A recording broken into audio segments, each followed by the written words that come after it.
크리스마스에 원전을 파괴하겠다고 경고하고 있는 원전 반대 그룹이 오늘로 5번째 원전 자료들을 공개했습니다. 유출범의 신상 정보는 여전히 미궁 속에 빠져 있습니다. 대통령과 여당은 북한을 언급하면서 사이버 테러 방지법을 강조했습니다. 노지민 PD와 함께 이 사안부터 알아보겠습니다. 오늘 원전 문서 공개, 이 문제부터 일단 알아볼까요? 예. 원전 반대 그룹이 오늘 오후 3시쯤에 5번째 자료를 공개했습니다. 이들은 우리들을 자극시켜서 어쩌려고 그러냐, 왜 국민들 대피 안 시키냐면서 원전 자료들을 공개했습니다. 우선 고리 1, 2호기와 월성 3, 4호기의 도면 10장을 공개했고요. 또 스페이스라는 안전해석 코드 자료도 공개됐습니다. 안전해석 코드라고 하면 이름만 들어도 뭔가 중요한 것 같은데 예. 구체적으로 어떤 겁니까? 네, 안전해석 코드는 원전의 안전성을 확인하는 전산 프로그램입니다. 한수원이 지난해 국산화를 완료했다면서 홍보했던 바로 그 프로그램입니다. 원전 반대 그룹은 한수원 측을 약 올리려는 듯 안전해석 코드 국산화에 대한 기사에 링크를 걸어두기도 했습니다. 지금껏 공개되어 온 설계도면에 대해서 한수원은 별것이 아니다 이렇게 말해왔는데요. 이 자료들과는 조금 차원이 다르다고도 볼 수 있습니다. 예, 이런 문제가 있다 보니까 오늘 정부가 사이버 경보라는 것을 격상을 했습니다.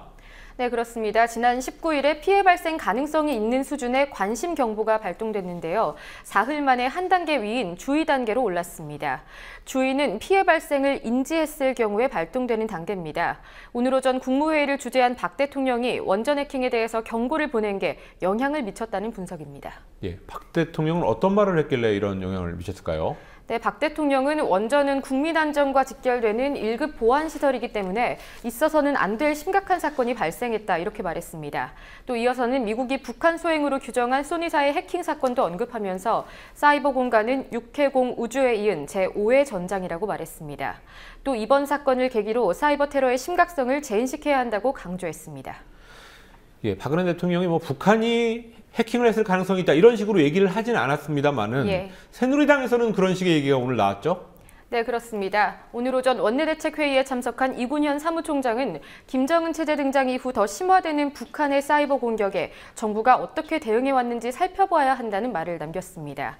또 국가 사이버 테러 방지법 제정을 빨리 제정해야 한다고 촉구하면서 박 대통령과 같은 입장을 보였습니다. 예. 다른 소식을 한번 알아보겠습니다. 예. 시민단체들이 모여서 결성한 사이버 사찰 긴급행동이라는 일종의 연대체가 있는데 예. 검찰과 다음 카카오 측에 손해배상 소송을 청구했습니다. 오늘 기자회견이 있었죠? 네, 사이버 사찰 긴급행동은 정진우 노동당 부대표에 대한 이른바 카톡 사찰 논란을 계기로 결성됐습니다. 오늘 오전 서울중앙지방법원 앞에서 기자회견을 열고 그간의 사이버 사찰 피해를 구체적으로 설명하는 자리가 있었습니다. 오늘 기자회견에는 단지 단체 대화방에 초대만 돼 있었다는 이유로 정보를 유출당한 피해자도 참석했는데요. 직접 들어보시겠습니다. 철도, 그다음에 유성기업, 밀양 송전탑 반대운동, 그다음에 재능교육 비정규직, 그리고 삼성전자 서비스 노동자들의 또 투쟁, 그리고 또 우리 시민 여러분들 세월호 참사의 책임을 청와대에 묻고자 하는 그런 다수의 시민들이 또 토론을 했던 그런 방들도 있습니다. 그 기자님들의 대화 내용도 모두가 넘어갔음을 공식적으로 확인했습니다. 정진우 씨하고는 정말 알지도 못하고 전화번호를 주고받은 일도 없고요. 밀양방인가 제가 밀양에 한번 다녀온 적이 있었는데 어쨌든 그 방에서 누군가 저를 초대해서 저는 그 방에서 거의 발언도 글도 안 올리고 눈팅만 하고 있었을 따름입니다. 단지 카톡방에 들어 있었다는 이유로 저희 시민의 정보를 다 털어가고 저희는 정말 그 이후에 공황 상태에 빠져 있습니다. 예, 지인이 아닌데도 정보가 유출된 경우에 대한 통계가 오늘 나왔군요. 네, 정부 대표 측에 따르면 제공된 번호 2,300여 건 중에서 지인은 112명에 불과했습니다. 예. 화면을 통해서 유출된 번호들에 대한 정보들을 보시겠습니다. 우선 위에 있는 표는 단체 대화방의 경우고요. 아래는 1:1 대화방의 경우입니다. 예. 단체 대화방에서 초대만 돼 있고 정진우 부대표와 본인 모두 메시지를 발신한 적이 없는 경우가 939건이었고요. 그리고 정 부대표는 발신한 적이 없지만 본인이 메시지를 보낸 적이 있는 경우가 43건, 그리고 정 부대표가 후보가 발신한 메시지를 받은 적은 있지만 본인은 대화창에서 아무 말도 하지 않은 경우가 1247건이고요. 정부 대표와 본인 모두 메시지를 발송한 경우, 단체 대화방 안에서인 경우가 119건입니다. 그리고 1대1 대화방을 통해서 정부 대표와 실질적인 대화를 나눴다고 볼 수 있는 경우는 20건에 불과했고요. 이것을 모두 합하면 2368건이었습니다. 예, 유출 당사자들은 이런 사실을 전혀 몰랐다는 겁니까? 네, 그렇습니다. 피해자들은 정부 대표 측을 통해서 번호 유출 사실을 확인했습니다. 검찰이나 경찰은 고지한 적이 없었는데요. 정부 대표 등은 이것이 명백한 통신비밀보호법 위반이라고 주장하고 있습니다. 예, 통신비밀보호법의 어떤 조항이죠? 네, 관련 조항을 직접 보시겠습니다. 통신비밀보호법 제9조 3항을 보시겠습니다.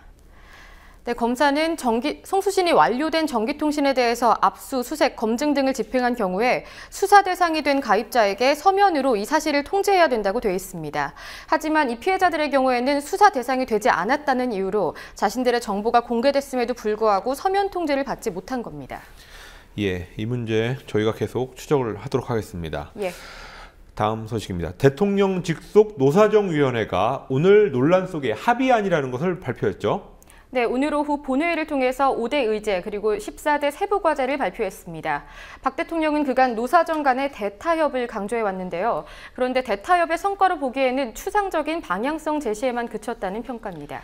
예, 그래도 어쨌든 합의 내용이 있으니까 한번 설명을 해 보겠습니다. 네, 먼저 큰 흐름인 5대 의제를 중심으로 설명드리겠습니다. 네, 화면을 보시면 우선 첫 번째로 노동시장 이중구조 문제, 그리고 예. 임금, 근로시간, 정년 등 현안 문제, 노사정 파트너십 구축과 사회안정망 정비, 그리고 기타 구조 개선 관련 사항 등 노동에 관해서는 웬만한 그런 현안들이 다 들어가 있습니다. 하지만 구체적인 강론이나 실행 방안은 부재했는데요. 또 한편으로는 첫 번째, 노동시장 이중구조 문제에 대한 구체적인 내용에 대해서 문제가 지적되고 있는 부분이 있습니다. 네, 보시면 비정규 고용 규제 및 차별 제도를 개선하고 또 노동 이동성 등 노동시장의 활성화를 추구한다고 되어 있습니다. 그런데 이 고용 규제를 개선한다거나 노동 이동성 등을 명시해둔 점에 대해서 사실상 사용자 입장에서 고용 유연화를 할 수 있는 여지를 남겨둔 게 아니냐 이런 지적이 나오고 있습니다. 예, 노동계에서 반응이 많이 나왔던데 구체적으로 어떻게 나왔습니까? 네, 우선 노사정위 대표로 참여한 한국노총은 향후에 정부가 일방적으로 노동 관련 정책을 발표할 경우에 사회적 대화에는 참여하지 않겠다 이런 유보적인 입장을 보였습니다. 민주노총은 오늘 발표된 합의문에 대해서 노동시장 구조개혁 목적이 있다고 비판했는데요. 우선 앞서 전해드린 대로 노동 이동성이나 노동시장 활성화 등의 우회적 표현에 유연화 전략 의도를 내포시켜서 관철했다는 점을 지적했습니다. 네, 또한 합의문 중에서 소모적 분쟁이나 노사 갈등을 최소화한 부분도 지적했습니다. 이에 대해서 노동자들의 정당한 투쟁 자체를 평가절하하고 차단하려는 의도를 담았다는 평가입니다. 예, 어쨌든 여기에 대해서 세부 논의가 앞으로 있을 텐데 어떤 계획을 가지고 있습니까? 네, 우선은 오는 29일에 노동시장 특위를 중심으로 비정규직 대책을 논의할 예정입니다. 그리고 내년 3월까지는 우선 과제를 마무리한다는 계획을 세워두고 있습니다. 예, 마지막 소식 하나 전해드리겠습니다. 70년대 인혁당, 인민혁명당 사건을 알리고 또 구명운동을 했었던 제임스 시노트 신부라는 분이 선종했다는 소식이 있군요. 네, 제임스 시노트, 한국 이름으로는 진필세 신부가 오늘 오전 향년 85세로 선종했습니다. 1960년에 한국에 온 고인은 75년 인혁당 사건이 조작됐다고 폭로했다가 한국 정부로부터 미국으로 강제 추방됐습니다. 그로부터 20여 년이 지난 2002년부터는 한국에 체류하면서 인혁당 사건을 잊지 말아야 한다는 목소리를 지속적으로 내왔습니다. 고인에 대한 장례 미사는 오는 27일 오전 11시로 예정됐습니다. 장소는 경기도 파주시에 위치한 참회와 속죄의 성당입니다. 예, 오늘 소식 잘 들었습니다.